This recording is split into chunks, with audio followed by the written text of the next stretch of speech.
Timbog sa kamay ng kapulisan ang dalawang suspek sa pagbibinta ng illegal na droga dito mismo sa police station ng Villanueva ngayong Pebrero City 2024.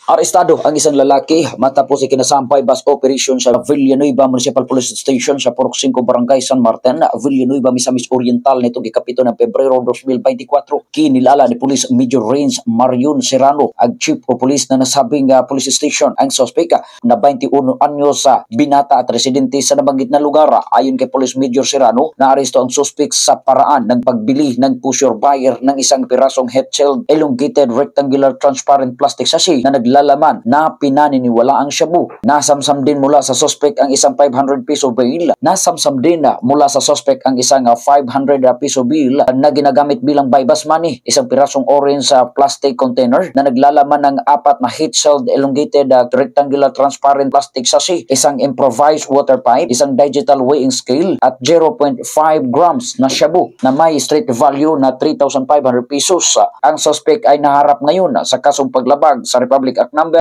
9165 o Comprehensive Dangerous Drug Act of 2002. Dahil sa maigting na kumpanya po ng ating Police Provincial Office dito sa Misamis Oriental, hindi nagpahuli ang ating Chief of Police ng Villanueva na si Police Major Renz Marion Danao Serrano sa pagkandak ng buy-bus operation Purok 5, Barangay San Martin, Villanueva, Misamis Oriental.